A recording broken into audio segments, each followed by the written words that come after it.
VD. സതീശന്റെ രഹസ്യ സർവേക്ക് ഹൈക്കമാൻഡിന്റെ പിന്തുണയെന്ന് റിപ്പോർട്ടുകൾ. കെ. സുധാകരനെ അധ്യക്ഷ സ്ഥാനത്ത് നിന്ന് മാറ്റുന്നത് സംബന്ധിച്ചുള്ള ചർച്ചകൾ വഴിതിരിച്ചു വിടുന്നുവെന്ന് സതീശൻ പക്ഷം. തമ്മിലടിച്ച് ഭരണം തിരിച്ചുപിടിക്കാൻ സാധിക്കില്ലെന്ന് സുനിൽ കനഗോലുവിന്റെ റിപ്പോർട്ട്. കോൺഗ്രസിലെ നായകൻ ആരെന്നതിനെ ചൊല്ലിയുള്ള തർക്കം തീർക്കാൻ ഹൈക്കമാൻഡ് രംഗത്തേക്ക്.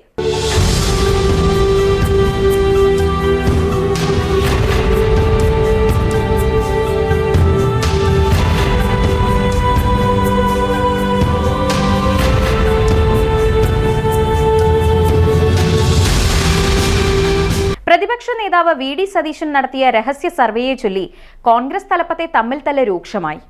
മുഖ്യമന്ത്രിയാകാനുള്ള സതീശന്റെ ശ്രമമാണ് നടക്കുന്നതെന്നാണ് മറ്റ് നേതാക്കൾ വിലയിരുത്തുന്നത്. എന്നാൽ ആരെതിർത്താലും കെ.പി.സി.സി. രാഷ്ട്രീയ കാര്യസമിതിയിൽ താൻ അവതരിപ്പിച്ച മിഷൻ 63 പ്ലാൻ നടപ്പാക്കുമെന്ന ഉറച്ച നിലപാടിലാണ് സതീശൻ. എതിർപ്പുകൾക്കിടയിലും ഈ പദ്ധതികളുമായി മുന്നോട്ടു പോകാൻ സതീശന് ഹൈക്കമാൻഡിൽ നിന്നും നിർദ്ദേശം ലഭിച്ചതായി വിവരങ്ങൾ പുറത്തുവരുന്നു. 2001 കോൺഗ്രസ് നേടിയ സീറ്റുകൾ തിരിച്ചുപിടിക്കാനുള്ള പദ്ധതിയാണ് മിഷൻ 63.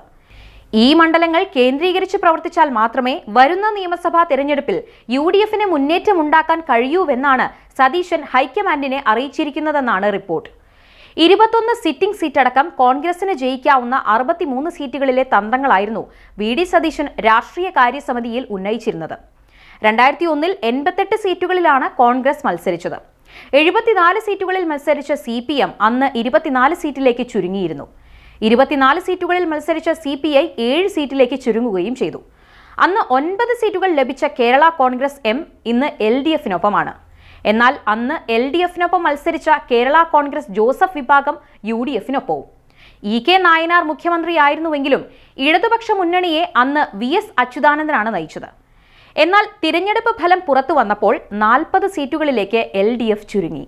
2001നേക്കാൾ വലിയ ഭരണവിരുദ്ധ വികാരമാണ് ഇപ്പോൾ കേരളത്തിൽ അലയടിക്കുന്നതെന്നാണ് UDF വിലയിരുത്തൽ.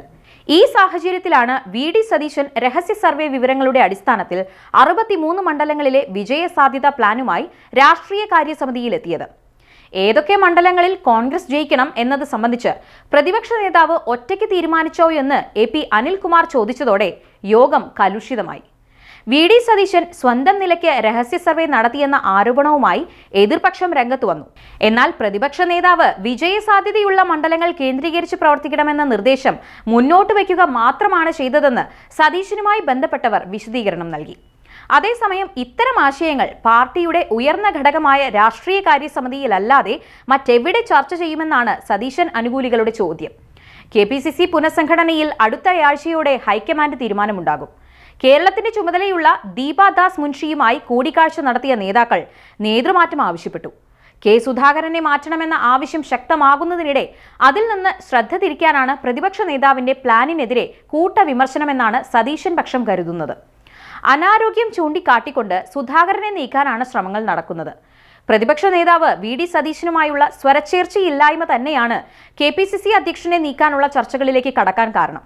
അടൂർ പ്രകാശ്, ആന്റോ ആന്റണി, റോജി M. ജോൺ, ബെന്നി ബെഹനാൻ, കൊടിക്കുന്നിൽ സുരേഷ്, സണ്ണി ജോസഫ് എന്നീ പേരുകളാണ് നിലവിൽ പരിഗണനയിലുള്ളത്. ഇതിൽ തന്നെ വി.ഡി. സതീശനുമായി സഹകരിച്ച് മുന്നോട്ടു പോകാൻ സാധ്യതയുള്ള ആളെയാണ് നേതൃത്വം തേടുന്നത്. ഈ 6 പേരിൽ ഒരാളെ പരിഗണിക്കണമെന്നാണ് തെരഞ്ഞെടുപ്പ് തന്ത്രജ്ഞൻ സുനിൽ കനഗോലു കോൺഗ്രസ് ഹൈക്കമാൻഡിന് നൽകിയ റിപ്പോർട്ട് എന്ന വിവരം പുറത്തുവരുന്നു. കെ. സുധാകരനും വി.ഡി. സതീശനും തമ്മിലുള്ള വ്യക്തിപരമായ വൈരാഗ്യം പാർട്ടിയുടെ സാധ്യതകളെ ബാധിക്കുമെന്ന് നേതാക്കൾക്ക് തന്നെ അഭിപ്രായമുണ്ട്.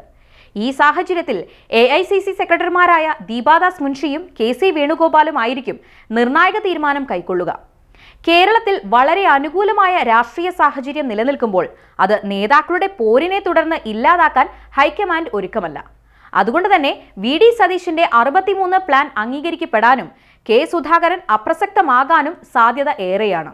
UDF അധികാരത്തിൽ വന്നാൽ മുഖ്യമന്ത്രി പദം ലക്ഷ്യമിടുന്ന രമേശ് ചെന്നിത്തലയെ പിന്തുണയ്ക്കുന്ന വിഭാഗം പ്രതിപക്ഷ നേതാവിന്റെ രഹസ്യ സർവേയെ ചോദ്യം ചെയ്യുന്നുമുണ്ട്. KC വേണുഗോപാലുമായി അടുത്ത ബന്ധമുള്ള അനിൽകുമാർ ഉൾപ്പെടെയുള്ളവർ വി.ഡി. സതീശനെ ചോദ്യം ചെയ്തതോടെ തെരഞ്ഞെടുപ്പ് ചൂടിൽ കോൺഗ്രസിൽ പുതിയ ഗ്രൂപ്പ് സമവാക്യങ്ങൾ വരെ രൂപപ്പെട്ടേക്കാം എന്നതാണ് അവസ്ഥ.